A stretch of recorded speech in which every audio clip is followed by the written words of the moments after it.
I just came for a sleepover, not a whole new set of daddy issues.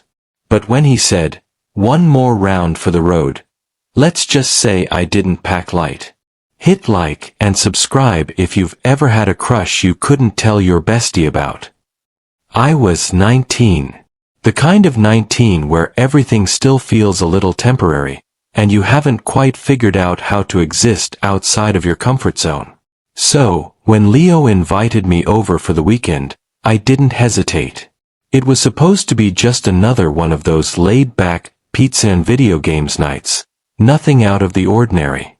Just me and my best friend, like we'd done since we were kids. Nothing more, nothing less. But then there was Mr. Morgan, Leo's dad. The guy was a walking contradiction.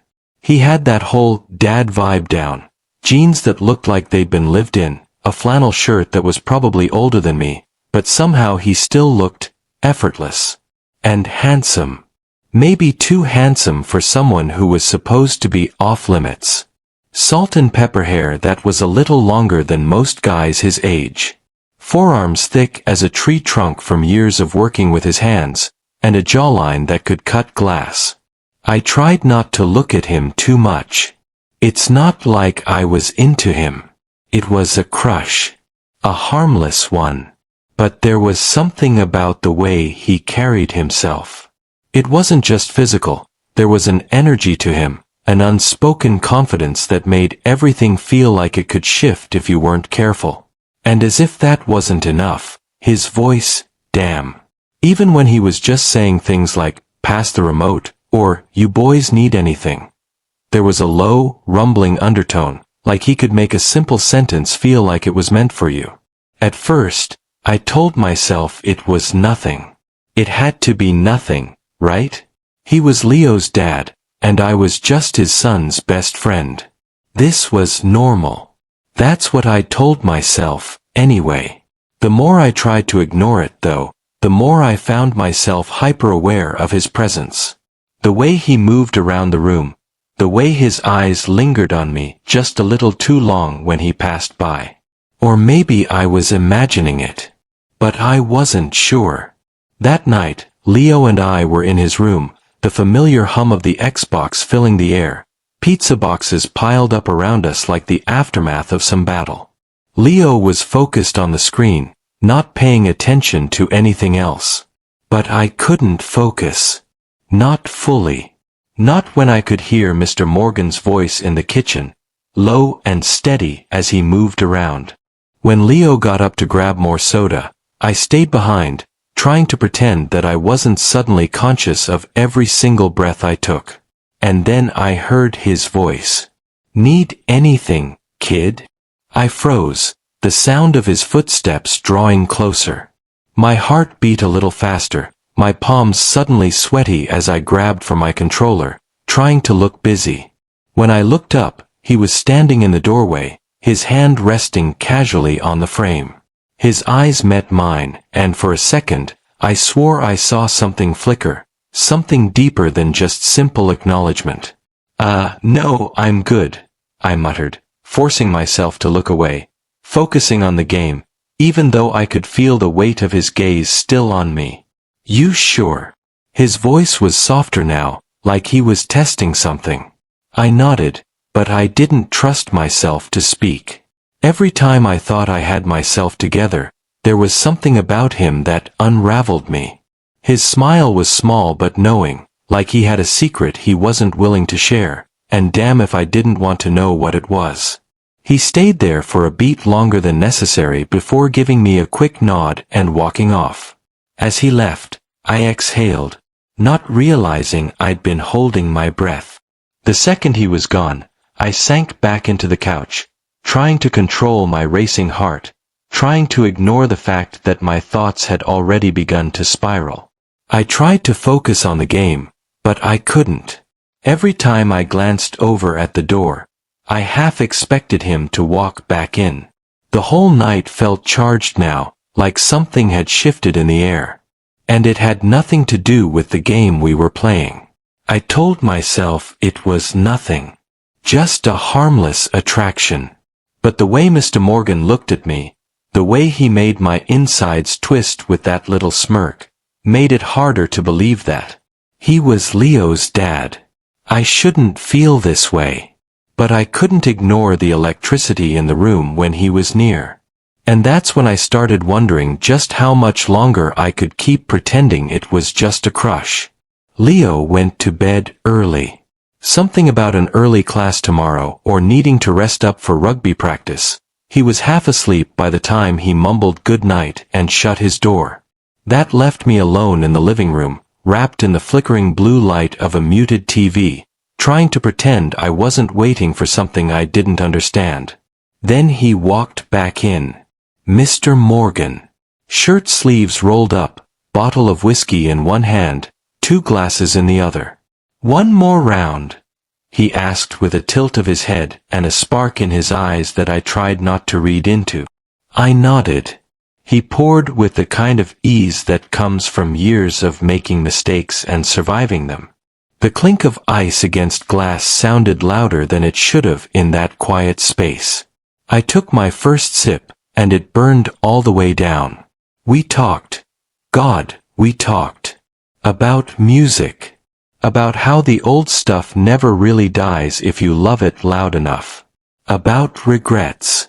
Things we never got to say to people who left too soon. The kind of conversation you only fall into when there's alcohol in your blood and shadows on your mind. He told me about the tattoo on his shoulder, the one barely visible under the sleeve of his shirt. A reminder of a younger version of himself who believed in things like forever. I told him about the time I drove all night just to see a guy who stopped replying as soon as I got there. We both laughed. Quietly, gently. The kind of laughter that doesn't really come from humor, but from pain trying to be polite. At one point, our hands brushed, bare skin, knuckle to knuckle. It could have been nothing. But it wasn't. It was electric. It was terrifying. The bottle was half empty when he leaned back on the couch, glass cradled in one hand, the other stretched along the backrest just inches from my shoulder. The space between us was shrinking with every second, but neither of us moved. Then he said it. "You ever feel something you shouldn't?" His voice was low, nearly a whisper, like he wasn't asking me so much as confessing something to the room. But it hit me square in the chest. I turned to him, slow, deliberate, and I couldn't look anywhere else but his mouth. My throat tightened. I couldn't answer. I was too busy staring at his lips, drunk on more than whiskey, heavy with all the things I wanted to say but couldn't. The air buzzed. His gaze flicked from my eyes to my mouth and back again. The room was dim and quiet and loaded, like the pause before a storm, like a decision hanging in the air waiting to be made. I didn't know whether to run or lean in. But every part of me was already falling. And I think, in that moment, he knew it too. I kissed him first. Maybe. Or maybe he leaned in, that final breath between us collapsing into something we couldn't stop. Either way, it happened. And it didn't stop. His mouth on mine. Hot, certain, hungry like he'd been starving for something he never had the name for. His hands were everywhere. Shoulders, waist, the back of my neck. Pulling me closer, tighter, like he needed to confirm I was real. There was nothing hesitant about it.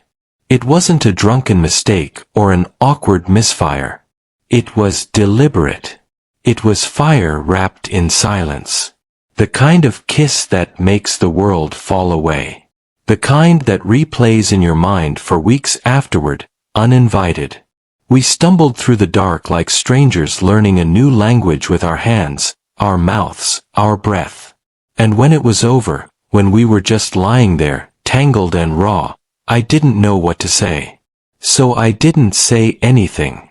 And neither did he. The next morning, Leo slapped me on the back, asking if I wanted eggs or cereal. He had no idea. Not a clue that his dad's hands had been on me just hours before. That his dad's voice had been low in my ear, calling me things no one ever had. I couldn't look him in the eye. Not properly. Not without my chest tightening like it wanted to collapse in on itself. But every time Mr. Morgan passed by, in the kitchen, in the hall, at the door as I tied my shoes, my skin reacted before I did. A shiver. A pulse. A memory, vivid and electric. We didn't talk about what happened. Not that day. Not the day after. And maybe that's what scared me most, that we couldn't talk about it. Because it wasn't just lust. I'd had lust before. I'd had one-night stands and heat-of-the-moment flings. This wasn't that. This was his hand on my thigh, while Leo laughed from the other room. This was him brushing past me in the narrow kitchen space and not touching me, but almost. That almost was unbearable. This was the way I caught him looking at me when he thought no one else was watching. This was my heart picking up speed at the sound of his footsteps. This was everything I told myself I'd never do. Falling for someone who was completely off limits. And worse, someone who made me want to risk it all anyway. I wanted more. Even though I knew better. Even though I swore to myself I wouldn't. But once you've crossed the line, there's no such thing as pretending it doesn't exist. After that night, everything changed, but nothing did. I found reasons to visit Leo's place more often. Legitimate reasons, helping with homework, grabbing my jacket I'd forgotten, even just needing a place to crash when I didn't want to be alone. Every excuse was thin, but it didn't matter. I was there. And Mr. Morgan was there too. He didn't try to hide it anymore. The way he brushed past me in the hallway, deliberately close, his breath warm against my ear as he whispered words no one else could hear. Tonight. Later. Wait for me. We became masters of stolen moments, small, secret fragments of time hidden in plain sight. A lingering glance in the kitchen, fingers brushing under the table, a silent promise held in the space between us. Leo never suspected a thing. Not a flicker of suspicion in his easy smile, or when he told me to make myself at home. And with each secret meeting, the weight of guilt settled heavier on my chest. I'd always been the good kid, the loyal friend, the dependable one. How had I fallen into this? But somewhere in the middle of the guilt and the fear, something else bloomed. Hope. Because in those quiet moments with him, I started to believe it could be something more than just a reckless mistake. That maybe, just maybe, he felt it too. The way his eyes softened when he looked at me. The way his touch lingered longer than necessary. The way his voice lowered when he called my name like it was a secret meant only for me. I was falling deeper into a dangerous game, one where every smile was a gamble and every touch a risk. And I didn't want to stop playing. But then, it happened faster than I could blink. Leo walked in on us. Not fully exposed, but close enough to shatter everything. I was shirtless, his arms around me, a whisper hanging between us like a fragile thread. His eyes widened, mouth opening then closing like he was trying to breathe underwater. What the hell? His voice was low, cracked with disbelief. My dad. No yelling. No dramatic accusations. Just a silence so heavy it crushed my chest. He stepped back, as if afraid I might disappear, or maybe he'd catch something contagious in my skin.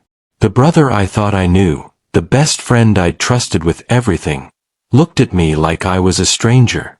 I wanted to scream, to explain, to beg for forgiveness.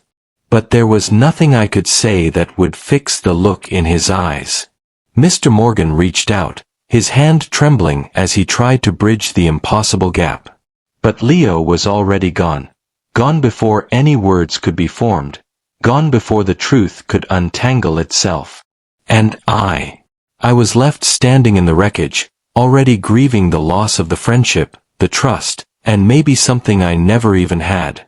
I watched the door close, not just between us, but between everything I thought I had. It was the kind of silence that screamed louder than any fight ever could. I was broken. And I was alone. The silence between Leo and me stretched wider every day. His messages stopped. Calls ignored. I became a ghost in his life, someone who used to be a best friend, now erased like a bad dream. He blocked me everywhere. I wasn't just cut off, I was dead to him. Then Mr. Morgan called. His voice was low, strained, and heavy with things left unsaid. "Can we meet? Just once," he pleaded. When I showed up that night, the house felt colder. His eyes were tired, haunted even, and he looked smaller somehow, like the weight of what we'd done was crushing him too. "I can't lose my son," he said quietly, almost breaking. "Not over this." I swallowed the lump in my throat.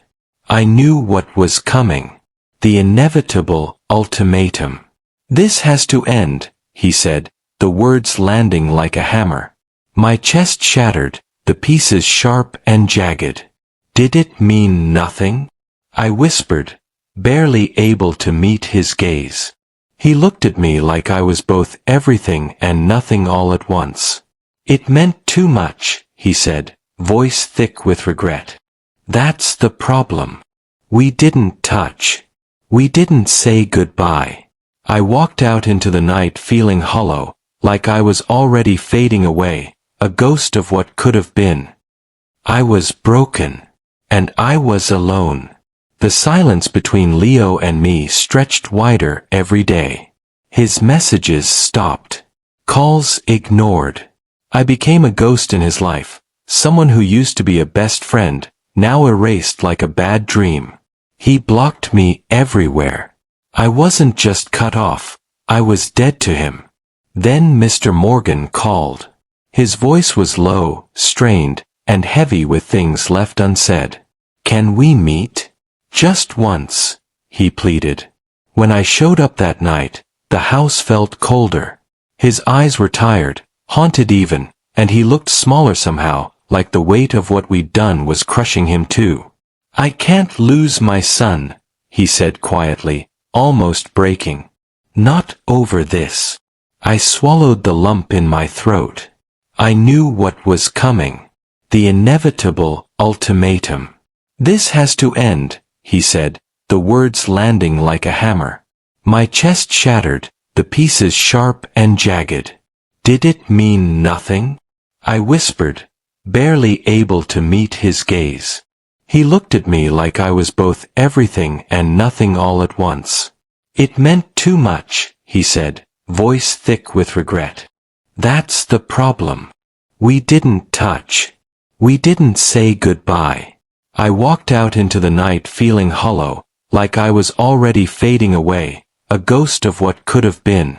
The world kept spinning, but my heart stood still.